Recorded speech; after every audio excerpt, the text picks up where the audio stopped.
Essa aula é mais parecida com o que eu gosto de fazer, que é a aula que muda a conduta, a aula que nos incentiva de uma maneira objetiva a mudar o nosso comportamento perante uma situação específica. Foi pedido para eu falar no tubo não ventilo. Quando me falaram sobre esse tema, vou mudar um pouquinho o ritmo, viu, pessoal? Porque é mais legal isso aqui. Bom, eu fiz questão de deixar o não ventilo porque para fixar melhor o conceito. Né? Hoje em dia, o conceito certo é não oxigênio, porque vocês têm maneiras de oxigenar sem ventilar o paciente. Né? Diversas maneiras de me falar um pouco sobre isso. Bom, mas foi pedido para eu falar sobre a situação de não entubo, não oxigênio. Né? Eu tenho que falar de prevenção. Né? O ideal é que a gente não chegue nesse ponto. Né? Bom, para prevenir a situação de não entubo, não ventilo, hoje em dia já está bem claro na literatura que além de intubação difícil, eu tenho que falar o risco de ventilação difícil. E esses são os dois primeiros trabalhos aqui que você tem, o segundo e o terceiro, 2006 e 2009, que eles falam de características com maior risco de ventilação difícil e impossível. Em 2013, esse autor Peter Boyle, ele publicou um trabalho com mais de 170 mil pacientes e ele achou essas 11 características, aqui são cada uma é uma, certo? 11 características que aumentam o risco de laringoscopia e ventilação difíceis, certo? Então, o certo é a gente avaliar hoje em dia a ventilação. Né? São essas características aqui. E se você acha mais do que 6 ou mais, desculpem, 6 ou mais características de risco, né? Fatores de risco, desculpa, você tem 9 vezes mais chance de uma situação dessa. Bom, uma situação em que é raro ter velho, às vezes 9 vezes não é tanto assim, acaba não sendo 50%, não chega a ser 50%. Mas pelo menos ele dá chance de você pensar melhor. E esse autor fala que se você tiver 6 ou mais características, você vai fazer um planejamento avançado de vias aéreas. E o que é esse planejamento avançado de vias aéreas? É você ter vários dispositivos com fatores de risco diferentes para essas dificuldades. Né? Se o paciente tem mais de 6 fatores de risco, eu vou entubar, eu vou ter o meu dispor uma máscara de qualidade ruim, um laringoscópio pequeno e pronto. Não, eu vou ter que ter mais dispositivos. Às vezes, até mesmo decidir se eu vou abolir ou não a ventilação do paciente. E essa acaba sendo a primeira decisão, e para mim é a única parte do guideline americano que até hoje se salva. Ele categoriza muito bem essa questão de decidir a abolição da ventilação espontânea. E só para ter um dado interessante, se eu tenho uma ventilação sob máscara facial fácil, ventilação sob máscara difícil, ventilação sob máscara impossível. Se eu tenho uma ventilação sob máscara difícil, o que é difícil? É precisar de 2 pessoas para manter uma oxigenação ou não conseguir ventilar. Certo? Eu tenho uma chance 3 vezes maior de intubação difícil. Então, primeira dica. Tem uma ventilação difícil, se prepare para uma intubação difícil. A chance é bem maior. Certo? E aí, dentro desse contexto, você vai decidir ou não. Pré e hiperoxigenação. A pré-oxigenação, todo mundo está cansado de uma revisão rápida. Alto fluxo de gases frescos, FO2 de 100% das duas maneiras, ou volume corretivo por 3 minutos, ou aquelas 3 a 8 incursões forçadas. Boa adaptação de máscara. Não tem no mundo quem me faça fazer uma anestesia com aquelas máscaras que vêm com hambúrguer. Não começo. Porque é o básico, né? Eu tenho uma máscara adequada. Tem aquelas máscaras que não é autoflável, que tem hambúrguer. Eu não começo nenhuma anestesia. Certo? Boa adaptação da máscara. Avaliar vazamentos, o ideal é que fique 100% colabado. Eu faço um parênteses aqui. É claro que tem paciente asa 1, que tem claustrofobia, que não aguenta a máscara, você pode ser mais um pouquinho permissivo. Mas um paciente séptico, com distúrbio VQ aumentado, com saturação baixa, você tem que botar o 100%. E além disso, você vai fazer até CPAP e VNI desse paciente. Como é que eu faço isso?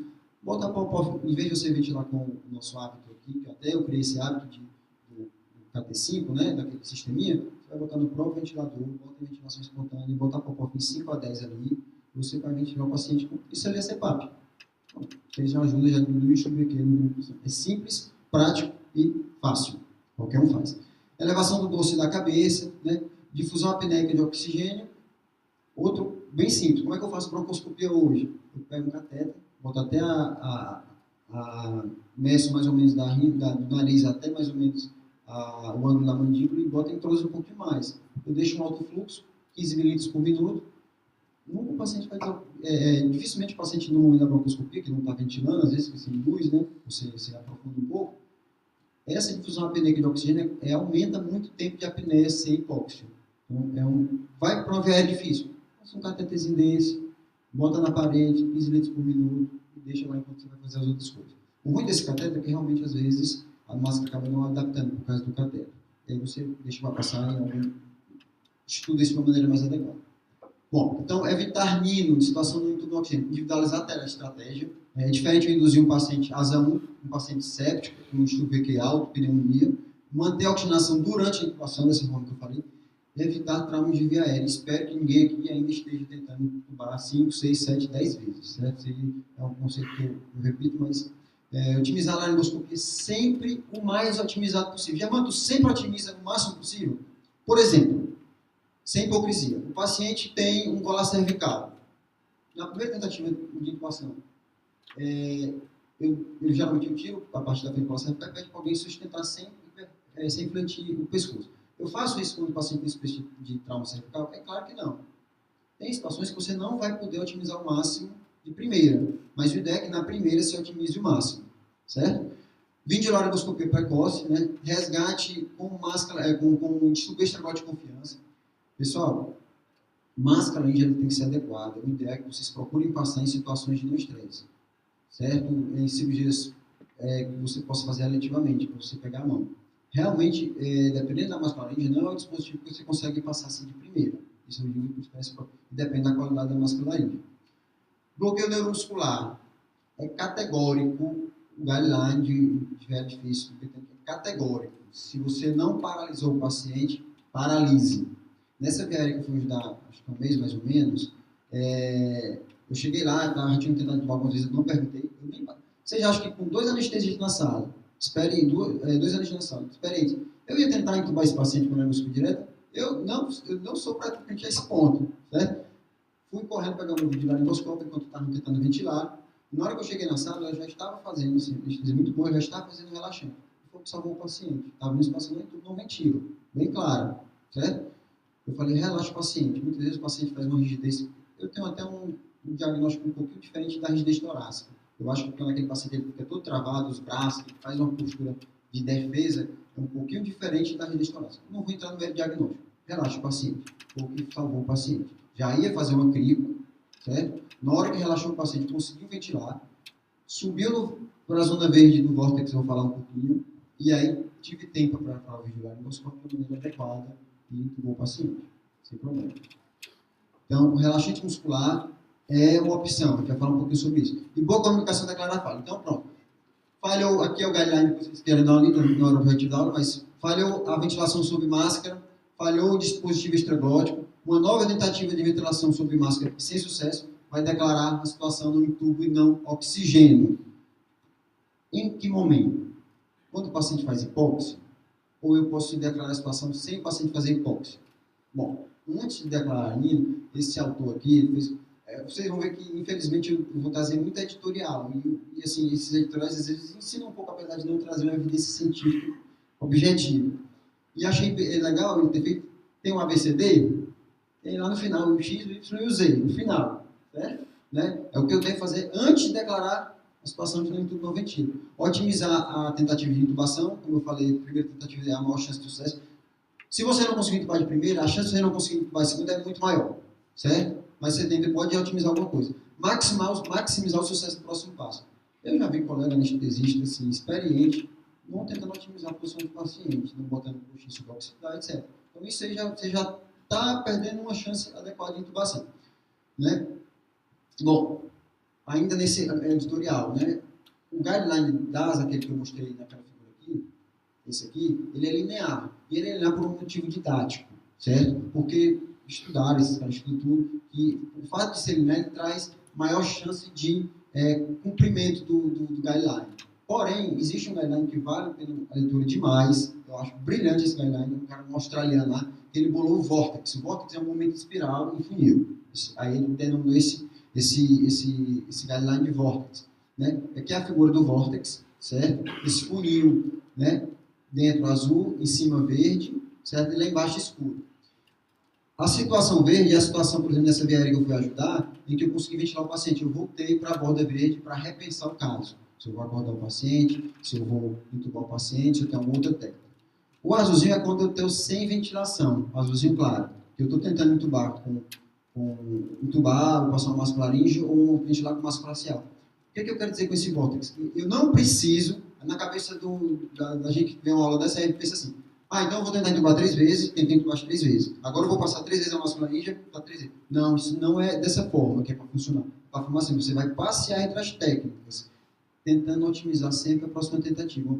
Uma vez eu estava com cirurgia de coluna e eu entubar o paciente, e estava com um acompanhante de sala médico.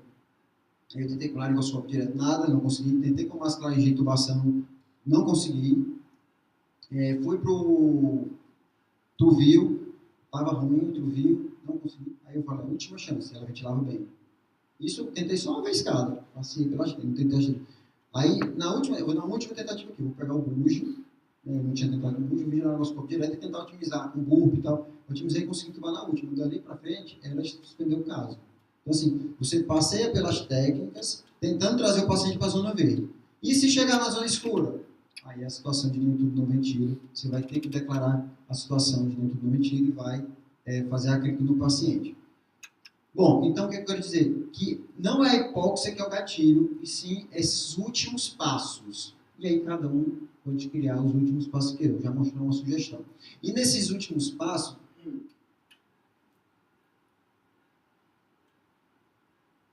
o ideal é que seja categórico e declare em voz alta que você vai partir para aquilo. Só que você vai ter o prime também. O prime da Silvia vai falar um pouquinho. Nessa situação, o cirurgião já estava com o bisturi na mão para fazer a clínica, quando voltou a ventilar o paciente. Beleza, segura um pouquinho, vamos para frente. E aí esse autor sugere, de uma maneira que tenha, assim como eu falei daqueles guidelines na aula passada, do modelo mental compartilhado, é isso aqui. Ele sugere esse tipo de checklist antes de declarar a situação, né? Você com certeza já tentou ventilar com as 2 mãos, já colocou com a HEDEL, uma máscara facial almofadada, né, o laringoscópio, passar a máscara laríngea, o dispositivo esteroide como o laringoscópio, né, porque você alinha mais os eixos, um bujo esofágico ajuda a não dobrar a máscara laríngea, e sempre usar dispositivos de segunda geração. Retirar a prótese, manipulação da laringe, né, manipulação laríngea, vídeo laringoscópio com lâmina hiperangulada, né, porque geralmente as vias aéreas são interiorizadas, buge pré-modelado, tubarotracal com bizarro arredondado. Talvez esse aqui seja o único que a gente não tem de rotina, que é um buge que vem com a máscara de intubação, que o bisel dele é rombo. Então ele não cavalga na entrada da glote. Posição adequada, aspiração montada, bloqueio neuromuscular completo num operador experiente.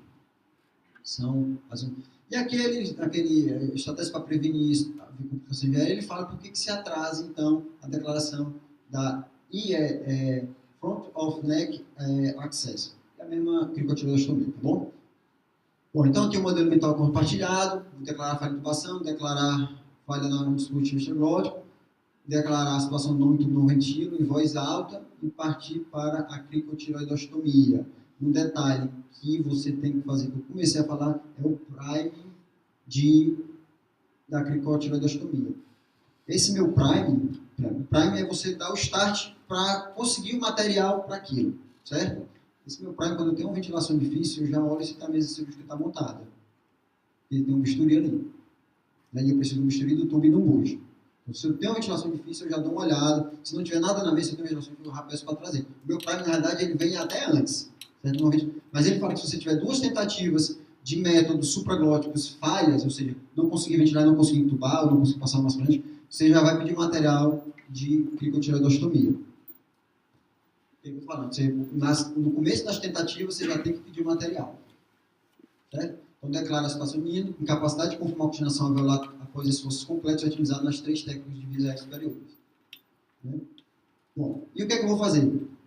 Chegou na aula, né? Finalmente, acordar o paciente.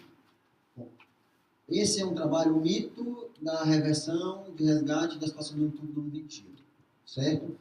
É um trabalho não feito em humanos, é um trabalho em modelos farmacológicos que avaliaram o risco de hipóxia, o risco de depressão, o risco de não responder ao comando e o risco de depressão respiratória com doses, inclusive baixas. Tirando os relaxantes aqui, Vocês, geralmente, aqui no Fortaleza, o pessoal usa dose única de opioide e de opioide e de propofol. E com esse protótipo aí, ele avaliou o risco de depressão respiratória e não responsividade. E ele viu que, primeiro ele mostrou, o efeito da succinilcolina, ela vai além de quase 10 minutos, em alguns pacientes. Se você usar o binômio rocuronium-sulgamadex, aí eu tenho um conflito de interesse, mas é fato isso, né? Que mesmo ele tendo demora um pouquinho mais para começar, se você usar o sulgamadex imediatamente na situação de intercorrência, você consegue terminar o efeito mais rápido. Bom, e a minha pré-oxigenação? Eu falei de prevenir a situação do tubo no retiro. Eu vou ficar nesse do meio aqui, que é os MC de 26, MC de 33 e 45. Acho que a população hoje em dia pode dizer que isso aqui pode ser mais comum, certo? Se eu ventilo só, se eu pré-oxigênio aqui é 1 minuto, vendo que está ruim, né? Então, se eu ventilo só 1 minuto, pré-oxigênio só 1 minuto, a minha reserva de oxigênio é baixa, de tal forma que eu caio muito mais rápido a saturação, comparado ao seu oxigenado por 3 minutos, a técnica adequada. Mas, mesmo assim, se eu considerar que 50% de chance de irresponsividade e maior do que 5% de depressão respiratória é o meu fator de risco, eu vou ter esse tempo todo, não só até 3 minutos aqui, mas até quase 6 minutos de hipóxia, de apneia. Certo? Então, numa situação, não estou falando que numa situação não intuba. Se você não intubar, mas estiver ventilando, à vontade. Mas se você estiver numa situação não intubo, não ventilo, realmente acordar o paciente dificilmente vai ser uma opção, infelizmente. Isso a gente tem que ter consciência. E aí eu vou partir para a minha tireotomia por punção cirúrgica. Bom, o guideline do Reino Unido, ele prega, pode ser quase que categoricamente, a viés cirúrgica, a tireotomia cirúrgica. Certo? E isso gerou uma polêmica grande nos editoriais e tal, porque existe uma série de repercussões de um guideline desse porte para pregar isso. Mas por que ele decidiu optar pela cirúrgica? Primeiro, análise paralisa. Se você tem mais de uma opção, se tem muitas opções, você acaba demorando para indicar. Então, ele parte desse pressuposto. E segundo, o ideal é que seja uma técnica direta, com poucos passos, rápida, com alta taxa de sucesso, vou repetir, alta taxa de sucesso, fácil de dominar, proteger contra aspiração, permitir ventilação, a cirúrgica que você passa um tubo, independente da obstrução viária superior, e promova uma viária definitiva. Aqueles pacientes seriologizados lá do HGE, certo? Mozinho, sepsis abdominal, hipertenso diabético renal crônico, coronariopata. Eu tenho uma opção de suspender a cirurgia dele? Não tenho. Então, adianta eu passar uma cricopulsão? Não adianta, só se eu precisar daqui a pouco temporizar alguma coisa. Mas não adianta. Sabe? Principalmente se a cirurgia. Então, a gente tem consciência de situação, certo? Bom, no NEPFOR, faladamente, é uma auditoria que fizeram no Reino Unido, avaliaram todas as intervenções de via aérea, e eles viram que a maior chance de falha é com cricopulsão. Isso é o mundo real. Certo? A taxa de sucesso de propulsão foi 87%, a cirúrgica foi 100%. Tem alguns detalhes, mas devido ao tempo a gente não vai discutir muito. Vários trials já traz mostrando que a chance de sucesso na via aérea cirúrgica é bem maior do que a chance de sucesso na cricopulsão, certo? Porém, a maioria desses trabalhos, esses estudos, eles são em ambientes pré-hospitalar. E os editoriais falam contra isso. Mas não é a situação da anestesia. Ora, eu acho que é muito mais estressante você estar dentro do meio da rua para fazer uma crico cirúrgica do que dentro do hospital. Assim, na verdade, eu levei a consideração dos editoriais ao contrário. Você tem, no meio da rua eles conseguem 100% de sucesso, às vezes sem o cirurgião, a gente às vezes tem um cirurgião ali do lado. Né? Bom, mais trauma, assim, mais situações de trauma, crico cirúrgica 90% de sucesso, enquanto a propulsão 65%. Aqui na situação, comparando a situação de Nino, 42% de falha na cricopulsão, certo? Além de 51% de complicações. Então, a ausência de evidência clínica para a técnica de propulsão, ou seja, uma técnica confiável, não pode ser incentivada. Um guideline desse porte não pode ser uma técnica que tenha esse grau de falha. Então, por isso, eles decidiram por deixar isso aí. E quais são as desvantagens da técnica de propulsão? Alta taxa de falha, experiência do equipamento, às vezes o equipamento a gente não sabe mexer, disponibilidade do equipamento, muitas vezes não tem, falta de padronização, falta de identificar a manobra, falha ao identificar a manobra com o tiroidiano. Só um detalhe é que é óbvio que uma cricopulsão é muito mais delicada do que uma crico cirúrgica. E já se fala, tem trabalhos com técnica delicada versus estresse, né? Você vai fazer alguma coisa delicada com estresse, se você tem uma frequência acima de 115, as habilidades motoras já são diminuídas. Então, você vai fazer uma técnica, você tem que passar um catéter ali, tem que ficar alguém segurando, é uma pessoa só para segurar o catéter, a chance de falha é muito maior. Então, é um problema amplo, situação muito convertida, precisa de material mínimo, tomar decisão. Tomada a decisão, a gente vai já falar por que eu ainda vou falar daquele propulsão depois disso tudo. Consciência de equipe e conduta padronizada. Né? E aí o guideline, no final, ele justifica que a maior quantidade de anestesia definida da clínica cirúrgica permitirá a revisão de estruturas para reavaliar essa indicação e diminui a decisão baseada no achismo. E o que é a decisão baseada no achismo? Esse estudo de pesquisa canadense, eles fizeram uma pesquisa com anestesistas, ainda não tinha saído o guideline novo que prega a clínica cirúrgica, mas já tinha muitos resultados de estudos avaliando isso, e mostrava que a maioria dos anestesistas estavam mais confortáveis em fazer a cricopercussão, 67%. Tá bom? Fora os outros que optaram por chamar o cirurgião. Então, e a cricopercussão? Bom, em decisões editoriais, os autores defendem que não se pretende com essas diretrizes, que essas diretrizes constituam um padrão mínimo de prática, nem devam ser consideradas substituto de um bom julgamento.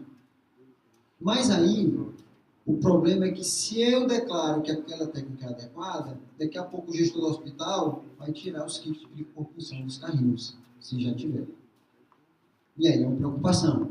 Né? E o outro problema é que a técnica cirúrgica, eu vou fazer uma pesquisazinha rápida aqui, ela é um pouco desencorajadora. Eu tive uma oportunidade de fazer uma crico, certo? Numa situação de reanimação, o paciente tinha um crisma, não passava nem a lâmina do laringoscópio, o paciente prognóstico meio, fazer a crico agora, cirúrgica. Realmente, não sei se o paciente está chocado e tudo mais, mas achei bem, contexto bem tranquilo. Mas assim, realmente, você pegar um bisturi e cortar a cabeça do paciente, um paciente eletivo, às vezes, é muito agressivo e vai prejudicar a minha tomada de decisão. Por isso que eu estou falando da aula anterior. Então, pode prejudicar a minha tomada de decisão. E esse autor defende, é um editorial, que você antecipar o fluxo de oxigênio é interessante. Então, numa situação que eu estou tendo dificuldade, às vezes, uma segunda anestesista passa ali o catéter na membrana tiroidiana para oxigenar um pouco enquanto você temporiza. O problema que eu vou adiantar é que nessa punção você pode fazer efizema subcutâneo. E aí você vai perder os parâmetros anatômicos. Bom, esse autor ainda defende que a técnica menos invasiva é primeiro e a mais invasiva é a seguinte. Então, primeiro a técnica de percussão e a seguinte técnica cirúrgica. Outro detalhe também é que o contrário não acontece. Se eu decido por uma clínica cirúrgica, eu tenho mais opção de percussão. Então, né, é complicado. E aí, nesse contexto, esse é o editorial, esse autor que ele mandou lá para o jornal, ele teve um caso real, ele teve que fazer uma crico cirúrgica, ele teve que fazer uma crico e foi cirúrgica, aí o paciente começou a sangrar e não conseguiu fazer a técnica cirúrgica. Ele não fala do desfecho. E aí ele falou da preocupação dele da retirada dos kits de crico dos carrinhos, que era difícil. Bom, fatores então a favor da técnica, está acabando, a favor da técnica percussão. Familiaridade com a técnica, todo mundo que faz venóclise e acaba fazendo uma técnica um pouco semelhante. O treinamento, pelo menos na residência ou em algum momento depois, a maioria consegue fazer feito um bloqueio transcriptiroide para intubação acordado. Então, assim, a técnica é bem semelhante. Né? Então, existe uma possibilidade de treinamento em paciente vivo. Né? Esse autor fala até do uso preventivo na oxigenação durante a intubação. Eu acho demais você, eletivamente, passar um catéter aqui, mas... E, por último, a barreira psicológica da tomada de decisão de pegar uma lâmina e cortar o pescoço do paciente. Realmente, isso é bem complicado. E na hora do treinamento, não é uma situação real, não tem sangue. Né? Mas crítica a essa decisão. Os dados desse guideline não referem ao contexto cirúrgico, anestésico, como eu falei anteriormente, é mais para hospitalar. E um dos problemas reais da cricopercussão é o equipamento adequado. Aquele gel, mesmo que a gente use gel católico, ele aturvela muito fácil. Muito fácil. Então, assim, se você for passar ele, o ideal é que você tenha um dispositivo que seja aramado. Os kits de cricopercussão, eles têm um catetezinho aramado. E aí dificulta o acantovelamento, certo? E vale aquele outro three-way de 4:1, de 1:4, né, que você vai... Ainda trazem. Mas, assim, o ideal é que você tenha um dispositivo que faça aspiração também. Esse é o Ventran, eu nunca vi pessoalmente, mas é uma ideia brilhante. Ele parte do princípio aqui de Venturi, e que quando você solta o dedo, o fluxo aqui aumenta, diminui a pressão, a energia potencial, e você aspira o paciente na aspiração. Nunca vi. Bom, então, pode ser a primeira escolha, a crioporpunção, eu acho que cabe a cada um. O grande problema é que a gente não pode demorar a tomar essa decisão, né? Que é o que mais importa nessa hora, tomar a decisão de fazer a crio. E essa tomar a decisão, eu não vou chegar aqui para falar que uma é melhor que o outro. Se você perguntar a minha preferência, eu digo, mas você vai avaliar a sua capacidade técnica e a disponibilidade de recursos. Como um bisturi, um tubo e um bujo que tem na maioria dos hospitais, eu ainda prefiro essa técnica por esses fatores. Bom, então, vamos fazer uma pesquisa aqui bem rápida, está acabando, nós temos 3 slides. Quem aqui se sente confortável em administrar bloqueio neuromuscular na situação de não entubo no oxigênio? Levanta a mão. Seja sincero, bem confortável. 4 pessoas. Né? Em que hospital tem camas apropriadas e disponíveis para crioporpunção? Eu só conheço um hospital, não vou citar nome. O JF tem, né? Pois é. Qual hospital tem dispositivo de oxigênio via cânula? Ele tem dispositivo de oxigenação via cânula ou vai ter que ser a torneirinha? O trio-way. O dispositivo que eu falei aqui, ó. E tem um dispositivo chamado, esse dispositivo que é o mais comum, específico para ventilação por cânula. Então a maioria não tem esses tipos de dispositivos, né? Todo hospital tem um bisturi, um tubo, um bujo, a maioria, hoje em dia, né? Ou às vezes anestesiando todo mundo. Quem se sente confortável em fazer uma crioporpunção? Agora, sincero. Quem se sente confortável em fazer uma crioporpunção? Levanta a mão aí. Ninguém se sente confortável. Não, confortável é demais, né? Mas numa situação de não tubo, não ventilo, faria. Quem faria a cripo cirúrgica? Levanta a mão. A maioria não, né? Ninguém, o pessoal está dormindo um pouco. Mas, bom, e o que é que isso dificulta essa tomada de decisão? Eu falei lá no começo, anti-autoridade e atitude macho, né? A prepotência. Né? No sentido de você achar que vai conseguir entubar de qualquer forma. E aí, voltando para a história do modelo mental compartilhado, né? Se você não tem um modelo mental compartilhado também, vai diminuir, aumentar esse tempo para a indicação de crio, né? Construir esse modelo mental compartilhado a partir do que você estuda, né? E aí ele fala que um mnemônico de ciclo, né? Primeiro C de comunique, né? Você vai ter, nessa situação, muitas vezes você tem uma diminuição da consciência de situações. Chega um anestesista de fora e fala alguma coisa que poderia melhorar aquela técnica. Né? E a ajuda é justamente para isso, para você passar o caso, você evita ficar sem tarefa, às vezes você está naquela angústia, tentando entubar várias vezes, chega uma pessoa de fora, aí rapaz, eu estou com umas laringe aqui, vamos ver se a gente passa. Né? Lembre-se do modelo mental, do guideline, é por isso que a gente estuda, né? E escute a sugestão do próximo passo. Se você está numa situação de entubo não mentira, chega uma pessoa de fora, mas eu acho que está na hora de fazer uma crio. E aí a pessoa vai decidir, a dona do carro, né? Mas pelo menos vai escutar. Incisão iminente, o prime, ela prepara o material de crio, uma situação de dificuldade mínima, certo? Eu falei. O C de corte vertical, esse editorial ele sugere corte vertical, a gente vai discutir um pouquinho na estação lá, mas eu sou a favor de ser palpável fazer um corte transversal, tá bom? E a técnica sobre o bujo, a gente sabe que muito cirurgião experiente faz parte do trajeto na hora de fazer uma traqueostomia, eu já vi alguns casos. O bujo ele ajuda isso. Certo? Ele ajuda de você evitar um falso trajeto. Bom, então, consciência de situação. Então, você vai ter consciência que, aqui, por exemplo, a crioporpunção ela tem mais chance de falha. Tem. Mas eu me sinto mais confortável. Ótimo, então faça. Mas tem que ter consciência das complicações. Competência, treinamento, e aí vem a história de cursos e etc. A capacidade é saber que recursos estão disponíveis para você, de maneira difícil. Cobrar toda vez que seja adquirido esses materiais, né? Tomar a decisão, que é o mais importante, e ter confiança de saber que você está fazendo o melhor para o seu paciente. Acho que era isso. Muito obrigado.